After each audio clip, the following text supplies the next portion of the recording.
Hi, Avril here from Access Credit Union. We are delighted to once again sponsor the Star Sports podcast. As part of our range of new business loans, we now offer Cultivate Farm Finance, the farmer-friendly loan package. With a Cultivate loan, farmers in West Cork can benefit from the local decision-making and personal service offered by Access Credit Union.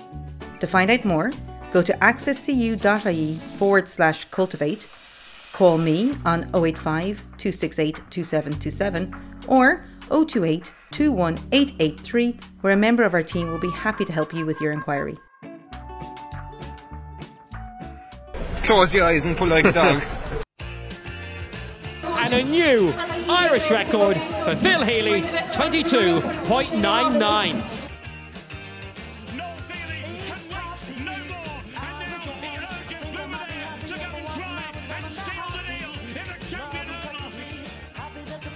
Christy Cooney hands over the Sam Maguire Cup to Graham Canty, Cork All-Ireland champions for the 7th time ever. Hello and welcome to the Star Sport podcast. My name is Jack McCarran of the Southern Star. Before we kick things off, I'd just like to give a gentle reminder to our listeners and viewers to please rate, review and subscribe to the podcast on Apple Podcasts, Spotify and YouTube. The Star Sport podcast is brought to you in association with our friends at Access Credit Union. Access Credit Union, where your bank really does matter. Choose the credit union, choose local, choose community. We're a man down this week, so we're going to bring you a classic edition of the podcast from the archives today, but don't fret, we'll have a new episode out later in the week. Back in November of 2020, we were joined on the show by Cork and Castlehaven legend Larry Tompkins for a wide-ranging, long-form interview about his life, his footballing career and his book Believe, which he co-wrote with friend of the show, Denis Hurley. Larry spoke to Kieran on that occasion on what was our landmark 100 episode. We're absolutely delighted on the 100th episode of the Star Sport podcast to be joined by GA royalty Larry Tompkins. Larry, welcome to the podcast. Thanks very much, Kieran. Delighted to be honest and delighted to kind of show some bit of an input down there in the West. It's great. I had many great days down there, so just delighted to be on your show, yeah. Yeah, like I said, we're delighted to have you, Larry. And the reason, I suppose, we're chatting to you too, your book, your autobiography, Believe, which is available in all good bookshops right now and available to buy online, is it's making headlines right across the country and the country. First off, Larry, congratulations. Absolutely fantastic read. Great job by Denis Hurley on this. It captures your story, which is a unique and brilliant story. And you had so many challenges on the football field, like you were such a top-class footballer. But how big a challenge was it for you, Larry, to put your thoughts into words with Denis and to write this book? It was initially. It wasn't easy because when I finished playing, loads of people were on to me, would I consider writing a book? And even when I was manager then, the same thing, probably not as many, but still quite a few were on to me considering about writing a book. And I suppose my first thing was like that, you know, reading and being looking at books previously. I thought a lot of the books were replica matches, and no disrespect to any of the guys that have written books, but I kind of didn't want that. I kind of wanted a story, and I suppose 2 years ago, Liam Hayes was my publisher, and I suppose came across Liam a good few times playing against him and been involved in Kildare. Met Liam, I suppose, since I was about 16 years of age. So he asked me again 2 years ago, and I suppose he kind of hit it with me that, you know, he was lucky to play with a club and then lucky enough to play for his county.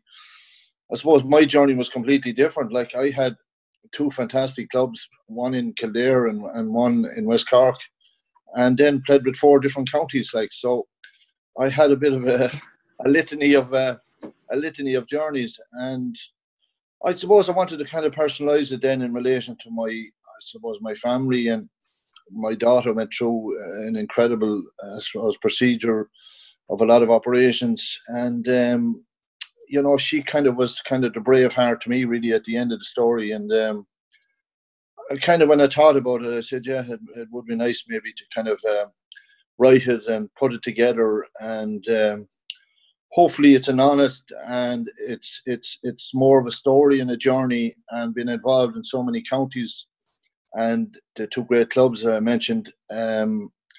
Just wanted the people to kind of grab hold of it and feel that they're part of the book, and just wanted to put it down in writing.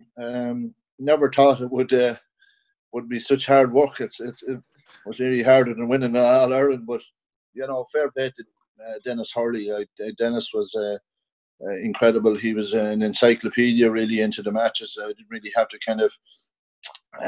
I lost my memory in a good few ways, but he kind of relived a lot of those memories with his knowledge. And of course, Liam Hayes was fantastic then in relation to, I suppose, getting the nitty gritty of things and finalising. And of course, just want to mention my wife. Then we sat down for a long time, maybe to soul search really the heart-stopping stories, my journeys, and my family life. And just proud of the way it has turned out, and hopefully, people will get a good read from it, and hopefully we can all believe like this. Anything that can be achieved if we really put your mind to it. I suppose writing this book too, Larry, it was a journey for you. Like you said there, you relived the highs and the lows of an incredible career. So through this process of writing the book with Denis, like you said, he's done a fantastic job. He's forensic in his knowledge of stats and facts and data. So and that shines through in the book. But reliving those highs and lows, what was that like for you personally? I suppose it was look. You have to have lows, like to create something good. It wouldn't be possible for a sports person like to go through life on a high all the time.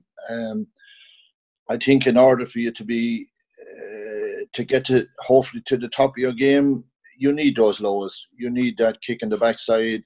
You need to be able to get up in the morning after a game and realise like that there's a lot more to be done. Nobody sits comfortably, or you shouldn't sit comfortably thinking like that you have arrived and are the best. Certainly that wasn't the way I kind of went along about things.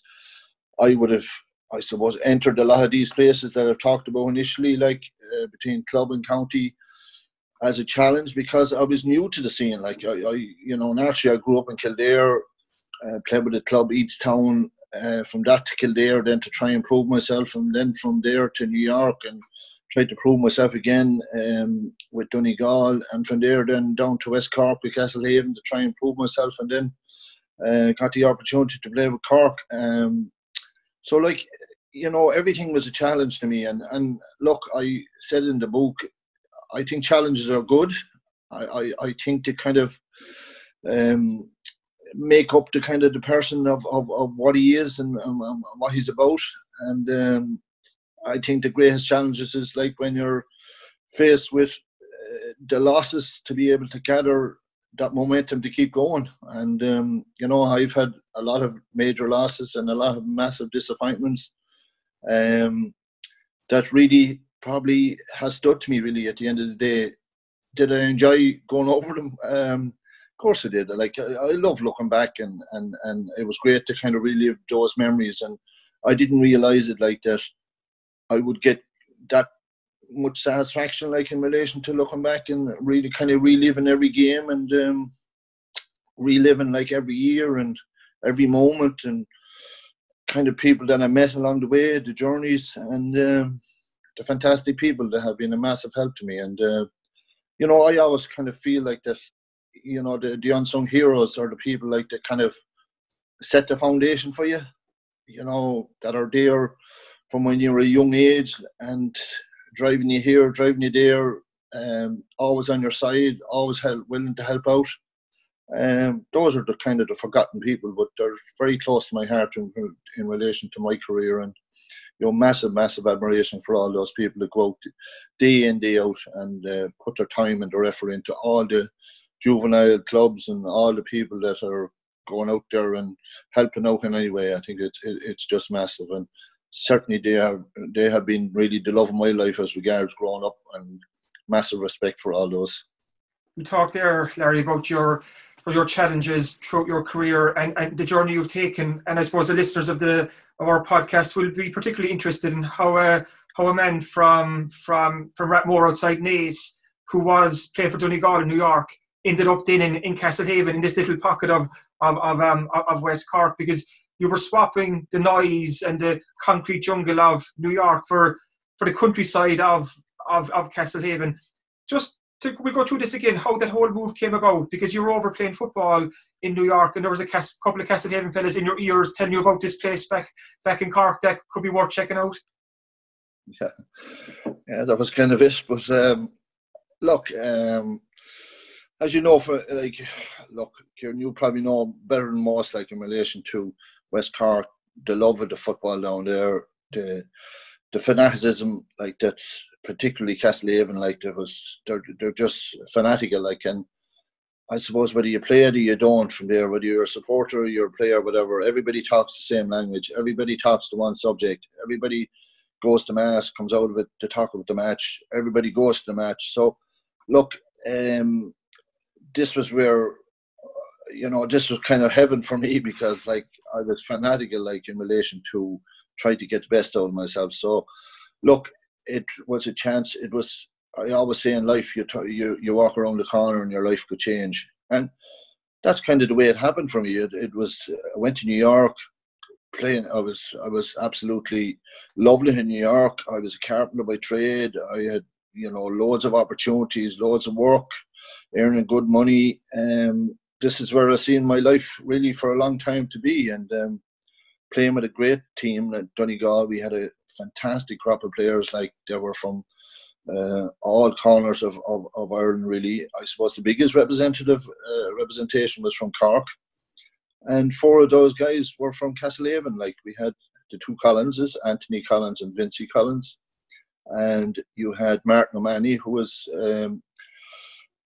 living now down in Castlehaven now at the moment. He kind of came home the same time as I did and stayed there. And Martin Connolly, who was now moved on to San Francisco and has a big business over there, a big bar business over there. So Martin was originally from Drina, but had transferred back in his younger days to Castlehaven. So those 4 guys were playing with Donegal in New York, and each one of them, after games, naturally you would be having your few bottles of beer and you'd be enjoying the moments after the games in Gaelic Park. And what people probably don't realise, like that Gaelic Park was the Mecca and New York was the Mecca of emigration at that time, and everybody flocked to New York. Like it wasn't Australia, it wasn't which was I suppose afterwards kind of got a lot of people emigrating to it, but New York was the real big spot for the emigration for the Irish in the 80s. And what you had like was a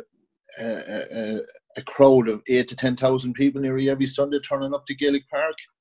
You had the influx of some fantastic players like that were from different counties, including myself, and Pádraig Dunn was another guy that had played with Offaly and won an All-Ireland with Offaly in 1982. He emigrated with me. You had loads of great players like from every county in Ireland, like they had emigrated to New York. So like teams are very strong, football was very good, and it was the mecca of Irish people meeting there of a Sunday afternoon, partaking in 5 or 6 games or whatever was within hurling and football, and then afterwards then just having a few beers, and you wouldn't know who you'd meet in the bar there. So look, it was home from home. I felt very kind of wanted. I felt very at home there, and equally, I suppose meeting these guys, like they talked the same language as I did, and all of the most of their conversations was Castlehaven when we used to kind of talk afterwards. So like, I'd be brutally honest now. You always said to Castlehaven, because I didn't even know where Castlehaven was. I didn't even know what part of Cork it was. It could have been anywhere, but. Look, it just stemmed from there really. It became a joke in relation to they saying sometime they'd love to go back and try to win a county with Castlehaven, and so I listened to them, and not at the initial stage did they ever think that I was going to wear their colours, but they chipped away, and I suppose like I just seen their. I suppose when somebody talks. Whether you're talking to a team or you're talking to a person, I think people realise how honest a person can be, like in relation to that conversation, and how infectious they are, and the desire to have in relation to what they were talking about. So, like, I felt with each one of those fellas like that. Every one of them were infectious. Every one of them were fanatical. Every one of them wanted so much to be able to go home and try to be able to win a county with Castlehaven. So that kind of grew on me, even though, again, as I said, and not with my wildest dreams initially did I ever think that I was going to be on that plane with them coming back, So that's how it happened, and I suppose it chipped away for a couple of years before it finally did happen. Because the Castlehaven powers of persuasion, like Larry, they're quite strong when they want to be. Because even in the book, when I was reading it, like, you love New York, you love the pace of it, you love the early mornings, you love getting a coffee in the morning, getting a donut on the train, kind of, you really like that lifestyle over there. So for those Castlehaven, those 4 men over there, to convince you to swap life there for West Cork, kind of, it was obviously a very, very big decision for you. So how sure were you that you were making the right decision, leaving behind that life in New York and coming to Castlehaven? Sure, I wasn't sure. Like, it was just, I just realised, like, that I had got very friendly with these guys. I wasn't working with them. I was playing football with them. I was training with them during the week. We were having great crack. They were great mates. They were great friends. We were developing a serious team in New York. We had won the New York Championship in '85. We had won again in '86. We were an incredible serious team. Like, there would have been, I suppose it was said so many times, like that '86 final in New York, we hammered Cavan in the final, and Cavan had 13 inter-county players, like, and we absolutely wiped them off the floor, like, and we I suppose our manager, like Donald Gallagher, that kind of time said, like, and we were all saying, like, geez, it'd be an awful pity, like, if we didn't bring this team home to Ireland and just pit ourselves again, the best counties in the lead up to their championship, say the following May, go for 3 weeks, see how we do against these counties, and it was something that we cherish for the rest of our lives. So I suppose that kind of set a little bit of a tone in relation to, maybe we were going to tour in '87, we were going back with Donegal, and this was kind of organised, like, on '86, probably December '86, that we had made this decision, and the lads over there in New York were fundraising in relation to try and get the event happen, and we were hoping to play 4 counties. So the 4 counties that were organised was Mayo, Cork first, Mayo, Laois and Donegal. So that was kind of the format of the tour. So I suppose then the lads seen an opportunity like that, they were going to commit themselves to stay at home then after the tour, and to try and just put in their lot with Castlehaven. And that's how it kind of chipped away a bit more. They asked, they kind of said, geez, so why don't you stay for a few months? You have nothing to lose, you know what I mean? So give it a go, you know what I mean? So we'll be all coming back to America again. And like, at this stage, there was no talk about Cork, there was no talk about inter-county scene, nothing like that. So look, it just so happened that I hadn't been home for a long time, and Lord of mercy, my mother and father, they were great people, and they hadn't seen me for quite a while. So look, it was an opportunity. I was going back, and I said, sure, look, I have nothing to lose. And it happened, as I said in the book, exactly of a January night, when I was out training and running through the depths of snow. And look, things go through your head, and you say to yourself in life, is there a right time to do it? Is there not? I think you just have to just go for it, and just take that chance and take that challenge. And look, I was going to West Cork. I was going to a club that I didn't know. I knew a few of the lads, and actually I knew the lads in America. I would have heard of Niall Callan. I would have heard of John Cleary.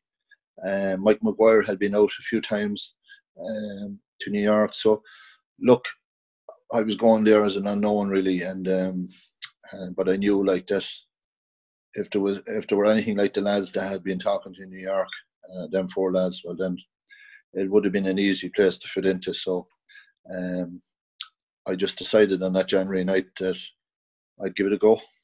You describe your joining Castlehaven as in the book. You describe it as a match made in heaven, and it certainly proved out that way in the years to come with the county titles that followed. When you joined the club first, so what were your first impressions of, I suppose, the area, the people, the club, the team itself? Kind of, did you feel right at home there straight away? And when you looked at the team, did you say, Jesus, this crowd has potential to win that first county title? I suppose when I was kind of adding it up initially, I was thinking about it even in New York before I even came home. I said, geez, there was 4 serious players in America. Myself, 5. With Nike Callan, who had been a prominent name, and John Cleary. So I said, that's 7. Mike Maguire's a hell of a player, is 8. I knew John Cleary's brother, who played on the 21 with Cork, Denis. So like straight away, I said, geez, that's 10 or 11 serious players. And of course, you had Mick Burns, the Lord of Mercy, that passed away. And Mick was playing with Cork as well. So, look, I said, geez, if we get 4 or 5 other players from anywhere, so like we must have a serious chance. So that was kind of going through my head. But like I suppose initially, kind of when I kind of went down there and grew into the area, and I was staying in Union Hall, and I was staying at Lord of Mercy, she's passed away now since, Nora Deasy. I was staying up there by the church in Union Hall, and sure, of course, the famous field, the black field that we call, just down below me, walk down the little hill.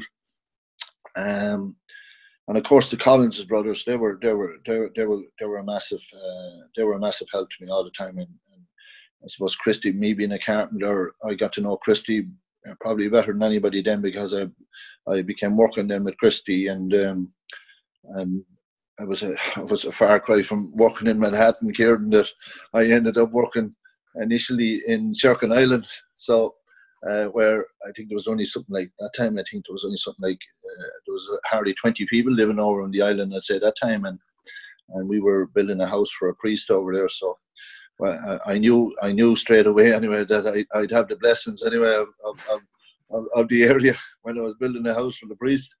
So look, what can I say about the area? The area, it was quiet.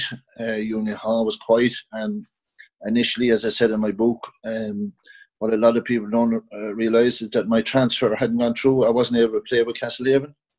It was being held up from Kildare, and every night, that time there was no mobile phones.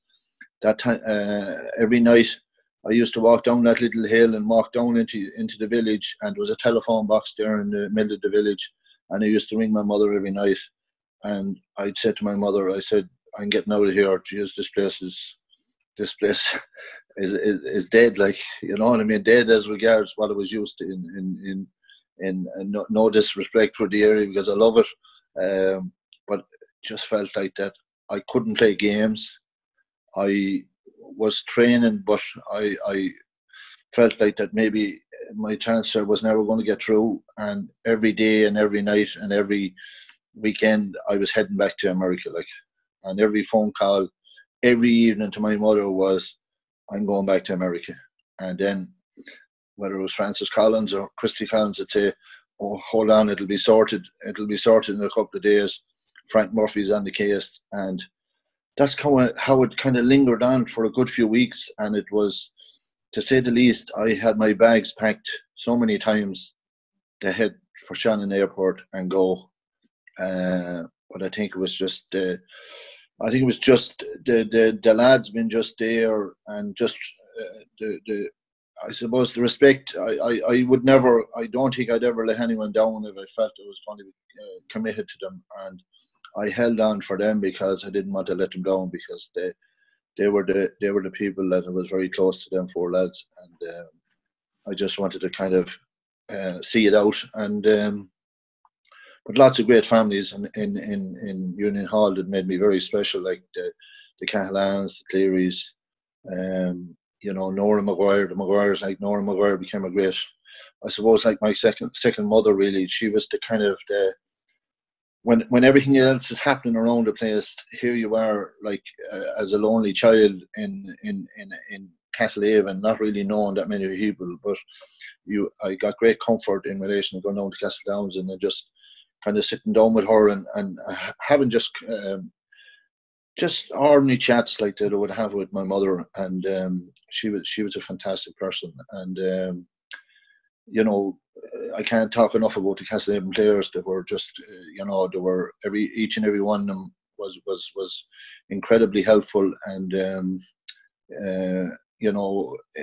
I suppose massively welcoming to the area. It wasn't a sting that I was kind of coming in from the outside and you were an outsider. I never ever felt that in Castlehaven, never, and just so privileged myself to have word or colours. I just can't describe like the honour. With the wisdom of hindsight now, looking back, Larry, kind of waiting on those couple of days and weeks for those transfer papers to go through was probably one of the best decisions you made, because I'm going to fast forward to 89 now, and that's such an important year for Castlehaven. They won the first senior county title, and you were a huge part of that, the final against the Bars. I think you got man of the match, and in the book you were saying even beforehand you just felt good, like you felt you could win that match on its own, kind of looking back at that game against the Bars, and even more so what it meant for the club after. Could you appreciate how important it was for Castlehaven to win their first senior county title, and how much, I suppose, back in West Cork, back around Union Hall, Castletownshend, how much it meant to the people down there? Without doubt, it was probably the greatest day of my life, like, as regards, like, not so much that I was man of the match, and I think it was probably from start to finish, it was probably the greatest game I ever played, I think. But just the joy to see the people that I had become friendly with and knew over the few years before that. I seen the massive disappointments, like from '87, like when we lost to Muskerry and Clonakilty, and I was absolutely a disaster the same night. Like, I couldn't kick a ball over the bar to save my life. And the previous week I had played against Galway and I kicked 11 points in Ireland in semi-final. And here for me, I couldn't even buy a score in Clonakilty that night. And that was probably one of the most suffering defeats I ever had. And I sat in the dressing room for 3 hours afterwards, and I just couldn't believe what was at to happen. The following year was just, again, it was just a game that could have went either way again. Nemo Rangers, they were all-Ireland club champions. And of course, what we have to remember here is that this was knockout. Like, there was no second chances. And that happened in '88 in May, like a real wet day in Clonakilty, and we were beaten by a point. So what was probably massively disappointing in '89 was like that the four lads, 3 of those lads couldn't commit to coming in '89, like, and the only representative that was part that year was Martin O'Mahony, who had stayed and in Castlehaven, was living in Castlehaven then, whereas the other 3 guys, the 2 Collinses and Martin Connolly, had gone back to America and weren't able to commit in '89 the same way as they did the 2 previous years. I suppose that was disappointing, because they were the guys like that really were behind me to bring me to Castlehaven, and they were the men. Like, if I didn't meet them,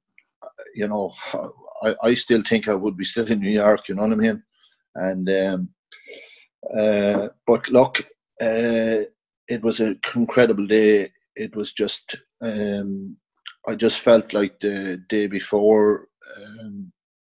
I had been invited down to the showgrounds in Páirc Uí Chaoimh, the outside there. There was an agricultural show on the night before the county final, and I was asked to go down and just kind of, attend a few of the areas and give a little bit of a talk there or whatever. I think it lasted about an hour. I walked down from my pub, who I had purchased at that time across from the train station, the pub and the guest house. And I walked down to Páirc Uí Chaoimh that night, and it was dry, it was fine going, but when I came out of it, it was absolutely starting to rain.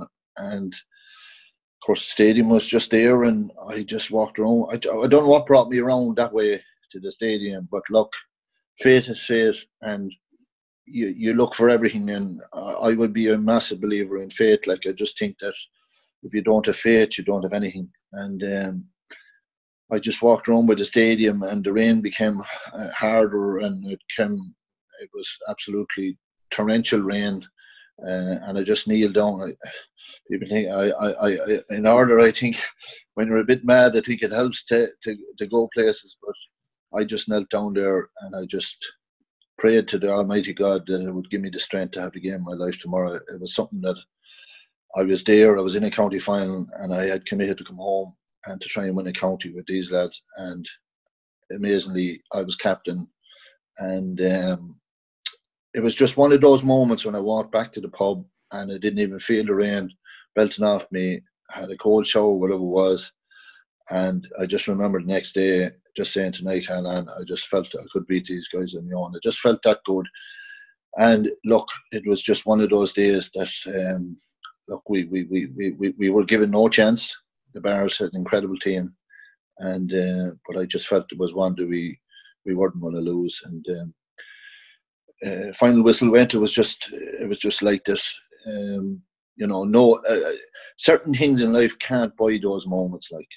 And it was just one of those moments like that. It'll really live in my memory for the rest of my days. Like you said, that's one of the greatest moments in Castlehaven's history, and we're kind of talking more on this podcast about Castlehaven rather than your intercounty career at Cork. So I'm going to fast forward again now to '94, and that was the kind of down in West Cork. That's when West Cork stood still. It was Castlehaven against Odonovan Rossa, county football final. Went to a replay. There was drama, there was tension in the build-up. There was sheep painted blue and let off loose in the Martin inside in Skibb. There was buildings painted blue. The roads were painted blue and white. It was an incredible build-up from everyone I've spoken to. For you then, I suppose you were coming from the outside and you were looking at this huge rivalry between Castlehaven and Skibb, and a Skibb team that had won the All-Ireland only the year previously. And that probably, to be fair, that probably hurt down in Castlehaven, kind of that Skibb won the All-Ireland. So could you sense in the lead up to that game, Jesus, this is a big one, whatever about 89 against the Bars was such an important moment, but this final Castlehaven can't lose because it's against the crowd over there. It's against our neighbours. Yeah, look, it was probably a little bit similar to the inter-county scene, but then a little bit different because you had Cork and Meath at inter-county scene that came as the real giants of the game.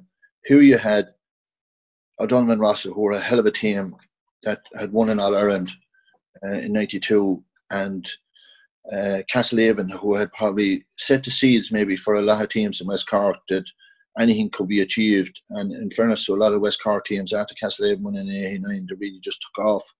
And the standard of football in West Cork at that era was incredible. So, like, you had really the two giants of the football coming together. And look, have no doubt about it. They didn't like each other.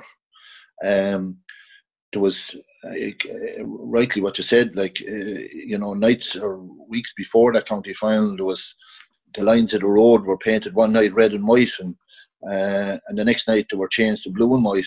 So, and you had the teddy bears being painted red and white and blue and white another night, and this was going on, and there was groups of people going out all during the night to get the better of one another in relation to the build-up. And look, the bagging rights with anybody at the core level of, I suppose, the rivalry becomes with your neighbours is huge, like.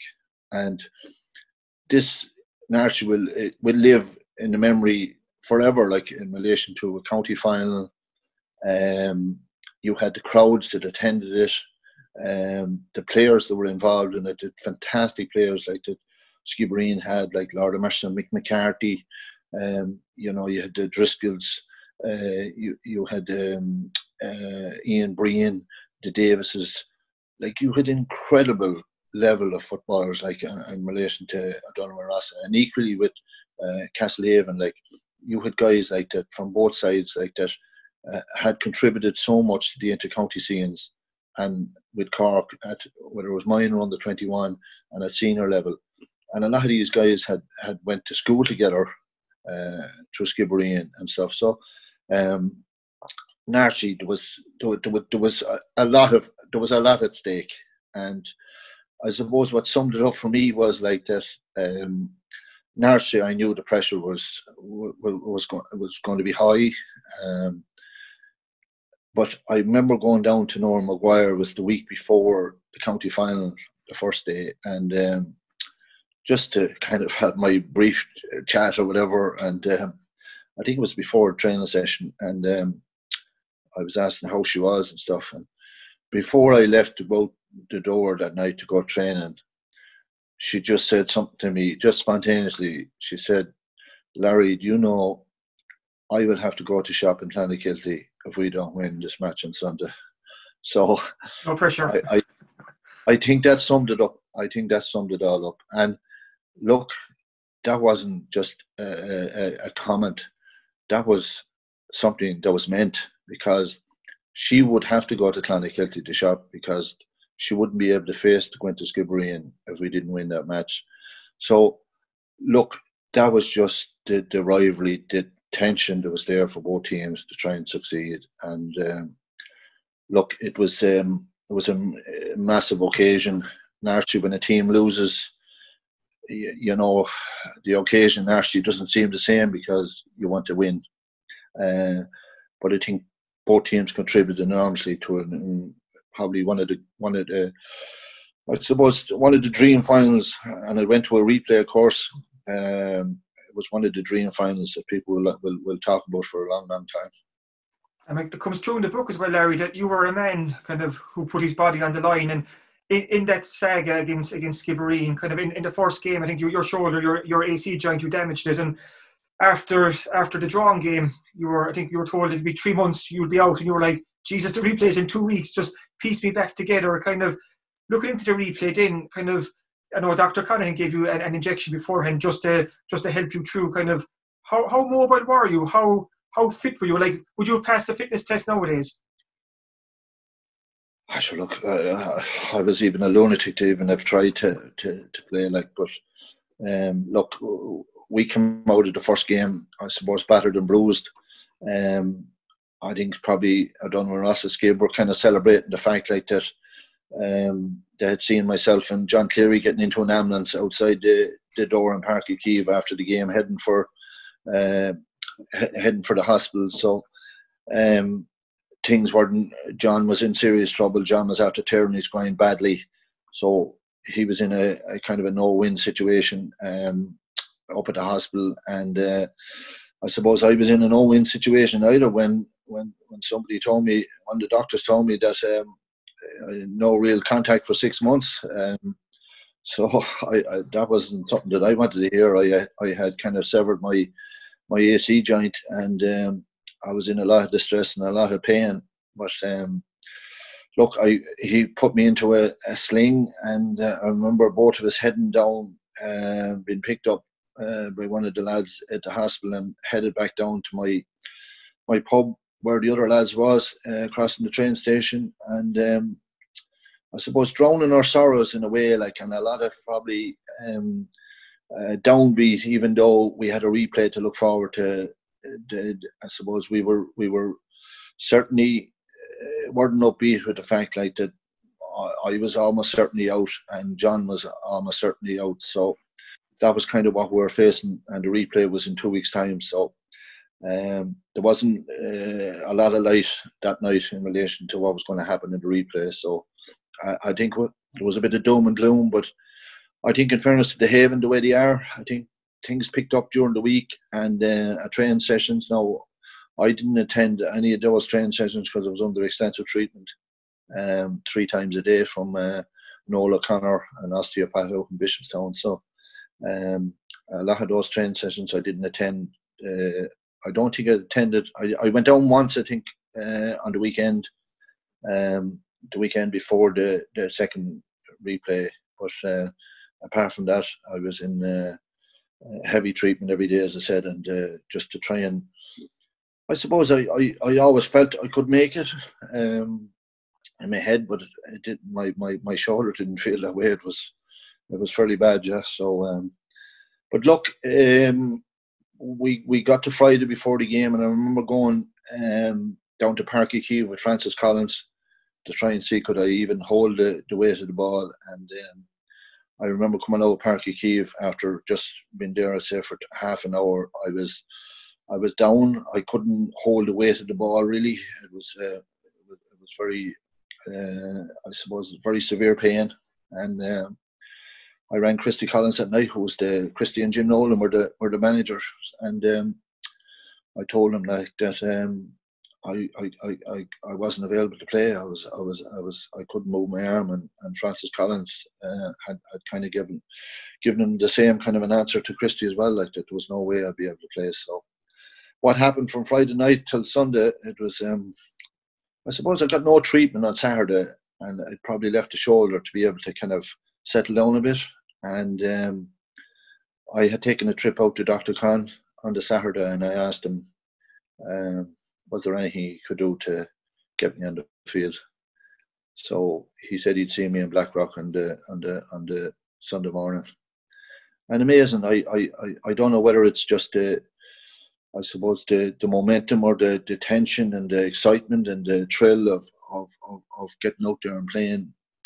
When I woke up Sunday morning, I just felt a bit better, and went down to Blackrock, and they had made a decision on their team of what to do, and I think Christy Collins approached me and asked me would I consider playing full forward, because maybe just being in there might be a big impact. So look, I remember going down in part of Blackrock and just outside the pitch there, and Niall was kicking me a few balls, and I was comfortable enough kind of grabbing the ball in my chest, but I couldn't really raise my hand above my head. It was still giving me a little bit of trouble. So this is where Dr. Khan came in then, and he said that he would give me an injection that would kind of kill that pain and be able to raise my arm above my head. So he said he'd have to just inject me before the game, and then it possibly wouldn't get a half an hour, might wear off after 20 minutes. So, and then do the same then at the start of the second half. So look, I said, why not? I was willing to give it everything. So they named me at full forward, and shoulder is something you just can't strap. Like it's one of those areas where you just can't kind of help it in relation to strapping or padding or something like that. I was able to put a little bit of a soft part over the bone, a bit of a cushion, but it wasn't massively helpful. But I just remember just parading around at the parade, and just before the throw-in, I got the injection. And you know what? I just went in, and I felt I was a new man. I just felt no pain. And I remember the first ball came into me, and I caught it nearly above my head, and I just couldn't believe it. From there on, it just I just wiped it out of my head, and I just felt maybe the pain coming again, maybe 5 minutes before half time, and then similarly in the second half, then. The same thing was done. I got the injection just before the throw in the second half, and I just think it was just the pride of being able to just play with the Haven, and every time I went out, I just tried to give it everything that was in that jersey. It meant so much to me, and look, it was another massive day. It was another special day, and. An incredible 2 games, with an incredible 2 teams, really. And like you said, you played that day, Castlehaven won, and the rest is history. It was another huge moment for Castlehaven. I'm not going to keep you too much longer, Larry. You've been so kind with your time as we chat about some of the stories and your story from your book, Autobiography Believe, which, like I said earlier, is available in all shops now. You can even buy it online, and it's the ideal Christmas present for not just the GA fan in your life, but the sports fan in your life. And I'd even tell people, even be selfish, buy it for yourself. I popped into a bookstore in Killarney to buy it. So you've Kerry people buying the book in Kerry, Larry. So your story is emanating right across the country. But we're talking there about how you put your body in the line. And I just want to take you back to the time you went across to Manchester United for treatment. I think it was around 88. I'm a Man United fan, at the moment, a suffering Man United fan again, because they're going through this cycle of good, bad, good. But take me back to when you went across to the cliff for treatment back. I think it was 88, and I think you met Sir Alex Ferguson, Norman Whiteside, Clayton Blackmore. Looking back now, is that almost surreal to think that happened? That you were injured that time, and it was arranged to go across to Manchester United for treatment. That's an incredible story. Yeah, look, I suppose like I mightn't have kind of viewed these guys maybe in the kind of the bright lights like that maybe a lot of people would like. Well, I don't say that in a small way. I respect every guy and every sports person, and I think that I have massive admiration for GA players because like they have to be the leaders of their club, and then they're playing at a high competitive level at intercounty level, and they're working then in between as well to try and keep down a job. And there's so much pressure in every sense of the way, like for an intercounty player. So like I've massive respect for GA players, and I've always felt like that GA players could compete like at they have incredible skills levels, and they can compete in a lot of sports at professional levels with an opportunity to go one way or the other. Like these guys could make it anywhere. So like I suppose I went and feeling like that I was in my head like that I could compete against any of these guys, like, but equally naturally it was brilliant to see how the professionals go about things. And I suppose I hit Man United at a time when things weren't so good. Like there was a drink culture in Man United at that time was incredible. Like people would tell you they were close to the scene like that. I'd often ask the question like, will United do any good this year? And when I was there, and people would tell you like whether it was the taxi drivers that were commuting to Man United all the time, or the groundsman that was he was there and had worked with Man United for over 50 years. And their thing was like, they'll win the drinking competition because every night they were celebrating or down in the local establishments and really, really drinking heavy. Like, and I was being picked up every morning. I was staying in the Captown Hotel right beside Old Trafford. I was being picked up every morning by Brian Robson, who was the captain of Man United at that time, a hell of a player, and Paul McGrath. And like Brian was put off the road like for getting into a car and he full of drink. And of course Paul was in a state of he was probably a high drinker at that time. So like these guys were picking me up every morning with the smell of booze on them and driving down to the Cliff training ground, and they asking me like to come to the local boozer that night or come on down. And sure, I'd go down because it would be only kind of maybe 5 or 10 minutes walk or whatever, or you could call this taxi man that would be they come there to pick up all the United players. I was kind of access to all those things. So I went down a few nights and they telling me like this, how much money was I on, and here was I preparing for another and replay, and these guys are professionals and they drinking down loads of pints, and I drinking a Ballygown or a 7-Up, and here was I scratching my head coming back, and I said, Jesus, what's happening here? Is it seems to be the other way around, you know what I mean? So look, it was just fantastic to see how like naturally they don't have to, they arrive in the mornings at the Cliff training ground. They don't have to they don't have to even bring a towel. You know what I mean? All their gear is there for them. It's all washed. It's all ready. It's all ready to go out for their training sessions in the morning. And they'll arrive at 9 o'clock to be on the field for ready to go at 9:45.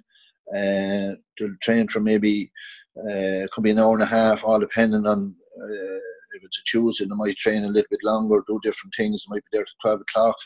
If there's a match the weekend, or if it's a Thursday and they're playing Saturday, that session could be an hour and a quarter.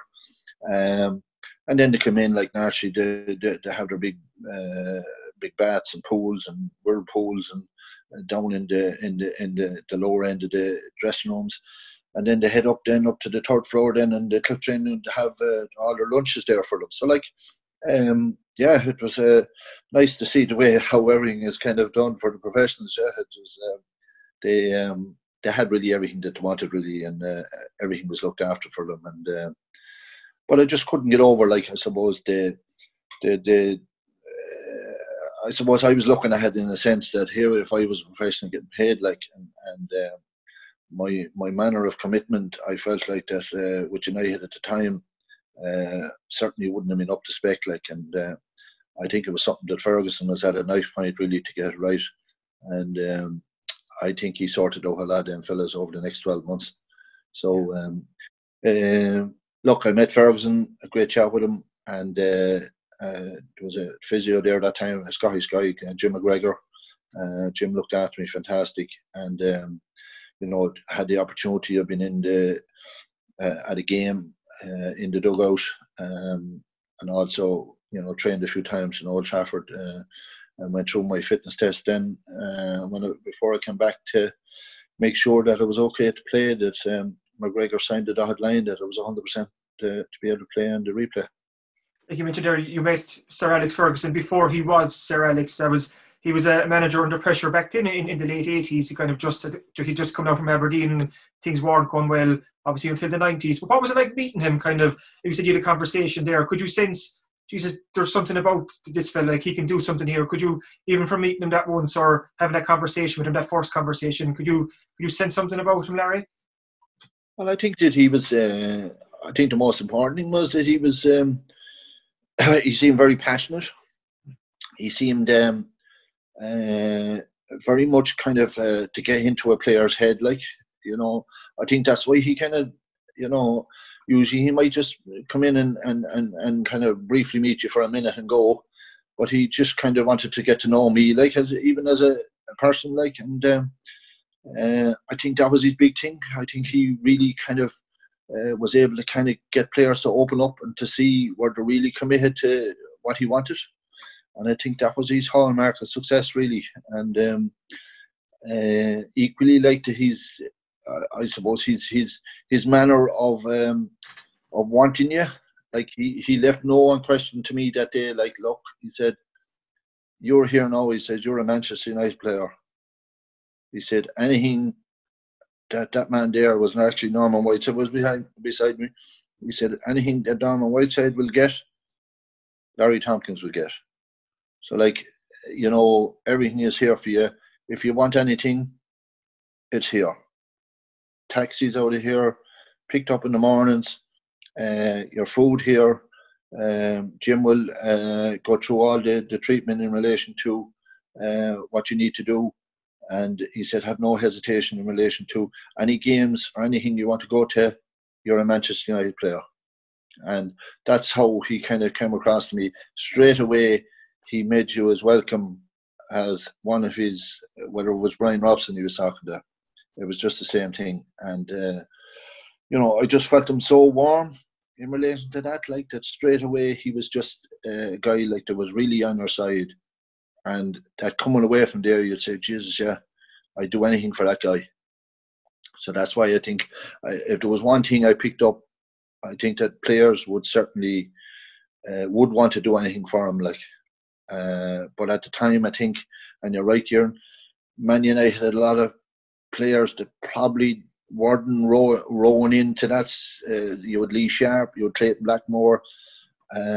I suppose McGrath was a hell of a player, but he needed to be sorted out in certain ways. But Norman Whiteside was probably the young kid on the block at the time. He was the real star. I think Norman proved afterwards he wasn't. It wasn't for Alex Ferguson going forward, in relation to what Norman Whiteside wasn't willing to do it. So he kind of put him to one side. You know what I mean? So I think he really gives you what he wants, and he will really do anything for you if you do 100%. It's an incredible story, Larry, and you tell it so well in the book. And my final question for you is just about, I suppose, the current Cork football team. And we're actually recording this chat before the Munster semi-final between Cork and Kerry, which would have been on last Sunday. So we obviously don't know the result of how that game went. But just get your thoughts in general on Cork football. There's been a couple of years there where obviously standards have dipped and the team didn't go as well as they'd hoped they would, slip into Division 3 and so on. But the last 12, 18 months, it seems to be pointed in the right direction. We've the Cork under-20s coming in now. There's it just seems there's a lot more positivity around this Cork football team. One promotion straight back up to Division 2, where that's the least they need to be. So just to get your own thoughts, Larry, as a man who's won so much and achieved so much with Cork, do you feel, I suppose, to give hope to the football fans out there that Cork football is going towards a far better place than it has been? Well, first of all, I would say about Cork. Cork, there's never a problem with talent in Cork. Like, that's number one. Cork possess incredible talent, like, and I think that it's fallen to the wayside a little bit over the last number of years, because I think that lots of good young players have been lost. Like, going back, it was 10 years ago, I watched Cork under 21 team play Kerry in Parky Ring, and Cork hammered them off the field. And Kieran Sheehan's time, he was playing the same night. And like, Cork really didn't, a lot of those players didn't come through in the manner of the way people were watching that game that night and saying to themselves, "Geez, there's a bright future here for Cork football." Still, Kerry produced more players that came forward and played at senior level than Cork did on that night, even though Cork absolutely hammered them out of sight. I think you had a lot of years like that, like a lot of the good young players that were very promising weren't kind of brought onto the scene early enough. They were let drift, and then when they did probably want them, they kind of were asked to kind of come into a setup for and then to try and produce the goods. I think what you need to do now, and I think it's happening now over the last year or two, is that good young players that you see at 18 years of age, and I always feel like that you're never too young to bring into a senior setup. You might get to a stage where you're a bit old, but certainly you're never too young. And I think it's so important for Cork football to get those young players at 18 and 19 years of age, bring them into the senior setup, do what I said in relation to what Alex Ferguson would do. Say to them, look, we know that you have the talent to make this. We're putting you in here for 2 years. We want to see your commitment, your application, and certainly we will give you the experience in drafting you into a few games here or there. But the main thing is to build you into this mold and to build you into this setup, that when you become 20 in 2 years' time or 21, that you are ready to go out there and be able to prove to me or anybody that you're one of the best footballers in Ireland. And I don't think you can do that bringing in guys where you've missed that opportunity for that 2 years to go through the strength and conditioning that's needed today. And I think you lose them. And I think that Cork football have lost an awful lot of players over the long number of years because they haven't brought them in early enough. And these players won't hang on because there's other things in life now. It's different from when I was growing up. You didn't have all of those side attractions. You didn't have all these other opportunities, whether it's rugby, whether it's soccer, whether to go play hurling, whatever it is. We're looking here at football that we don't want to lose the good young players to anything else. And I think you need to be able to grasp them at a young level and bring them forward in that manner. And I think that has been happening over the last year or two. And certainly we should be looking forward now to a real bright future over the next number of years if these players are developed in the manner of what I've said.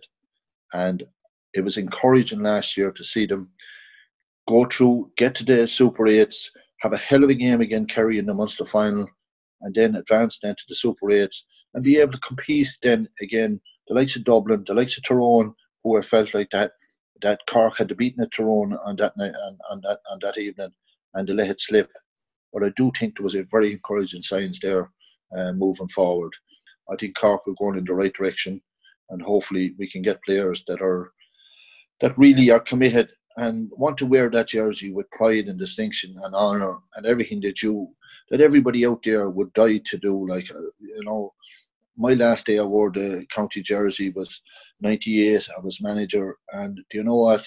I felt, every day I went out, it was such an honour to wear it. Like, and I think that's what players have to get inside them like that. And if Cork get that kind of a mentality inside them in relation to honouring the jersey and really giving everything inside of them, then there will be a force in the next few years.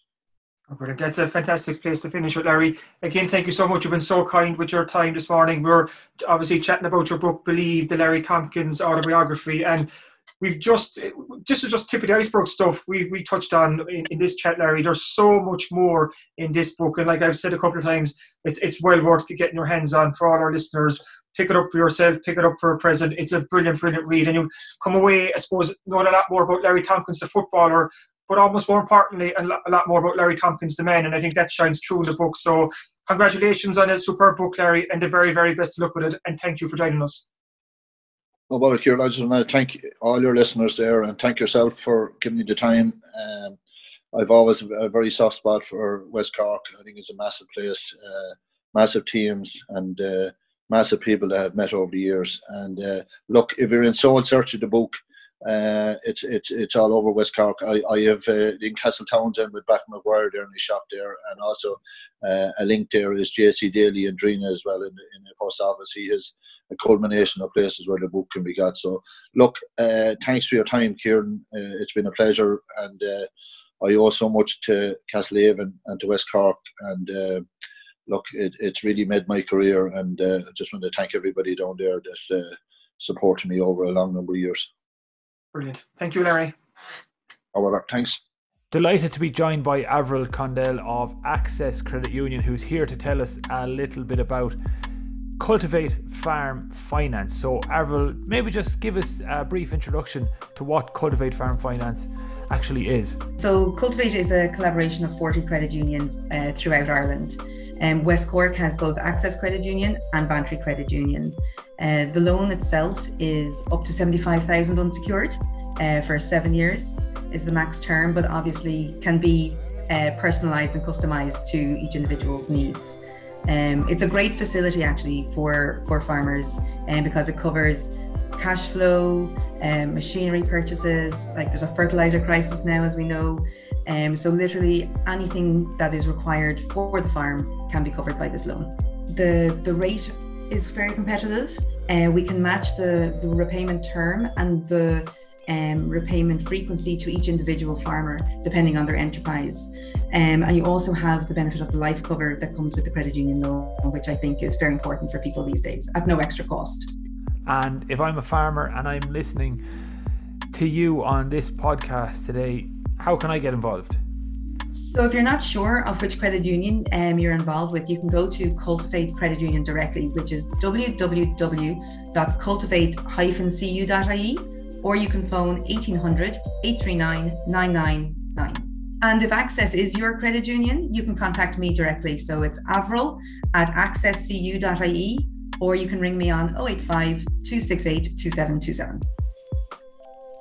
Thanks for listening to the Star Sport podcast. We'll be back with a brand new episode later in the week, so forgive us for playing you a classic one on this occasion. Our hands were tied. If you enjoy these shows, please make sure to rate, review and subscribe on Apple Podcasts, Spotify, YouTube or wherever you get your podcasts. Slán Tamil.